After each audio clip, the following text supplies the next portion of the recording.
জিনদের সাথে মানুষের বিয়ে হওয়া সম্ভব। সহিহ হাদিসে বলা আছে যে রানী বিলকিসের পিতামাতার মধ্যে একজন জিন ছিল। তবে জিনদের সাথে মানুষের বিয়ে হালাল না হারাম এ নিয়ে আবার আলেমদের মধ্যে মতবিরোধ আছে।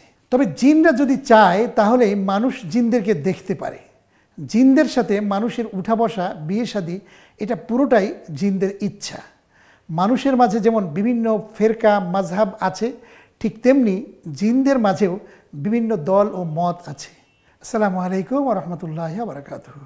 মহান স্রষ্টা আল্লাহ তাআলা শুকরিয়া আদায় করছি আলহামদুলিল্লাহ। বিশ্বনবী জনাবে মুহাম্মদ রাসূলুল্লাহ সাল্লাল্লাহু আলাইহি ওয়াসাল্লামের প্রতি দরুদ এবং সালাম প্রেরণ করে শুরু করছি আজকের পরিবেশনা। প্রিয় দর্শক, আজকে আমরা অত্যন্ত গুরুত্বপূর্ণ একটি বিষয় নিয়ে আপনাদের সামনে আলোকপাত করব ইনশাআল্লাহ।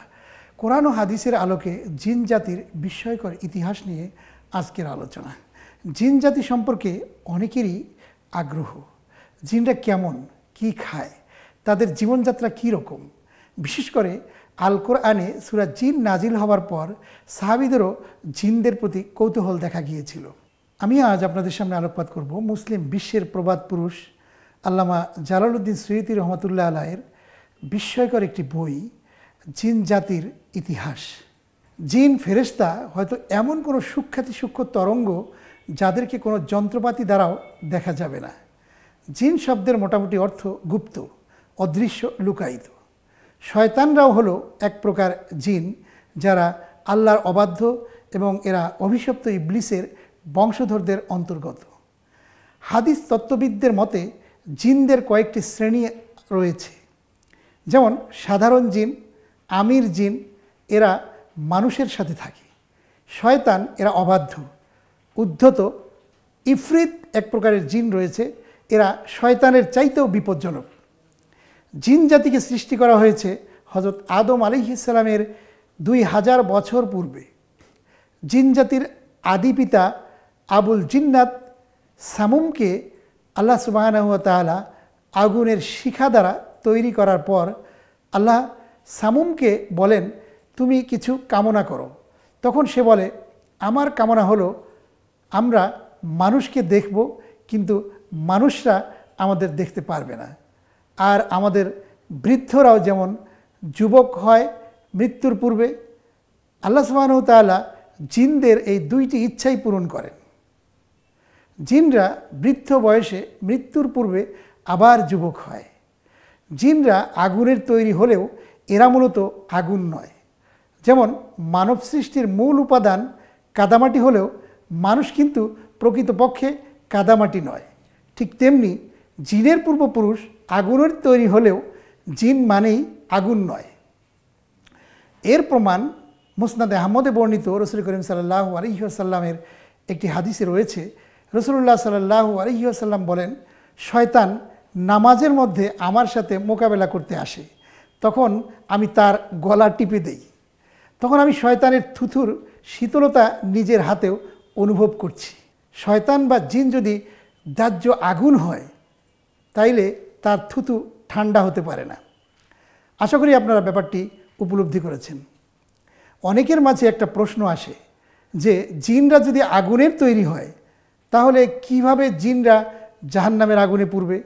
আমি প্রথমেই বলেছি যে জিনদের আদিপিতা আগুন দ্বারা তৈরি হলেও জিনরা মূলত আগুন নয়। জিনদের শরীর মূলত খুব সূক্ষ্ম। জিনরা চাইলে যে কোনো কঠিন পদার্থের বাধা অতিক্রম করতে পারে। তাই জাহান্নামের আগুন দ্বারা জিনদের ঠিকই কষ্ট হবে। জিনদেরকে আল্লাহ তাআলা বিশেষ কিছু কথা ও কাজ শিখিয়ে দিয়েছেন, যার দ্বারা জিনরা চাইলে এক আকার থেকে আরেক আকারে রূপান্তরিত হতে পারে। তবে জিনদের কাছে সবচেয়ে প্রিয় আকার হলো সাপের আকার। জিনরা বেশিরভাগ সময় সাপের আকারে চলাফেরা করতে পছন্দ করে। জিনদের খাবার হলো শুকনা হাড় ও গোবর। সহিহ হাদিসে শুকনা হাড় ও গোবর দ্বারা ইস্তেঞ্জা করতে নিষেধ করা হয়েছে। হাদিস শরীফে বলা হয়েছে এ দুটো হলো জিনদের খাবার। জিনদের সাথে মানুষের বিয়ে হওয়া সম্ভব। সহিহ হাদিসে বলা আছে যে রানী বিলকিসের পিতামাতার মধ্যে একজন জিন ছিল। তবে জিনদের সাথে মানুষের বিয়ে হালাল না হারাম এ নিয়ে আবার আলেমদের মধ্যে মতবিরোধ আছে। তবে জিনরা যদি চায় তাহলে মানুষ জিনদেরকে দেখতে পারে। জিনদের সাথে মানুষের উঠা বসা, বিয়ে শাদী এটা পুরোটাই জিনদের ইচ্ছা। মানুষের মাঝে যেমন বিভিন্ন ফেরকা মাযহাব আছে, ঠিক তেমনি জিনদের মাঝেও বিভিন্ন দল ও মত আছে।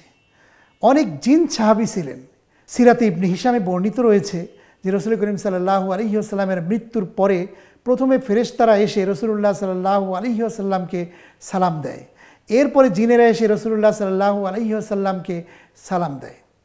কোরআন অনুসারে জিন জাতি মানুষের ন্যায় আল্লাহ তাআলার এক সৃষ্ট একটি জাতি, যারা পৃথিবীতে মানব আগমনের পূর্ব থেকেই তারা ছিল এবং এখনও তাদের অস্তিত্ব রয়েছে। তবে মানুষের চর্মচক্ষে তারা দৃষ্টিগ্রাহ্য নয়। তবে জিনরা মানুষকে দেখতে পায়, তারা বিশেষ কিছু শক্তির অধিকারী। তাদের মধ্যেও মুসলিম এবং কাফির ভেদাভেদ রয়েছে। তারা মসজিদে নামাজ পড়তে আসে, তাদেরও সমাজ রয়েছে। তাদের আয়ু মানুষের চেয়ে অনেক বেশি। উদাহরণস্বরূপ তারা 300 বছর বয়সে প্রাপ্তবয়স্ক হয়। ইমাম ইবনে তাইমিয়া রহমাতুল্লাহ আলাইহির মতে জিন জাতি তাদের অবয়ব পরিবর্তন করতে পারে। ইসলামের মতে জিন জাতি এক বিশেষ সৃষ্টি। কোরআনে কারিমের ৭২তম সূরা সূরা জিনে শুধু জিনদের নিয়ে কথা বলা হয়েছে। এছাড়া সূরা নাসের শেষ অংশে জিন জাতির উল্লেখ রয়েছে। কোরআনে আরও বলা হয়েছে হযরত মুহাম্মদ সাল্লাল্লাহু আলাইহি ওয়াসাল্লামকে জিন এবং মানবজাতির নবী হিসেবে প্রেরণ করা হয়েছে।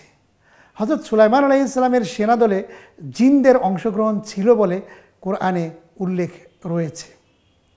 ইসলামে আরও বলা হয়েছে ইবলিস তথা শয়তান প্রকৃতপক্ষে জিন জাতির একজন ছিল। আমরা আজকে এ পর্যন্তই কথা বলছি। পরবর্তীতে আমরা জিন জাতির ইতিহাস নিয়ে পরের পর্বে আমরা আলোচনা করব।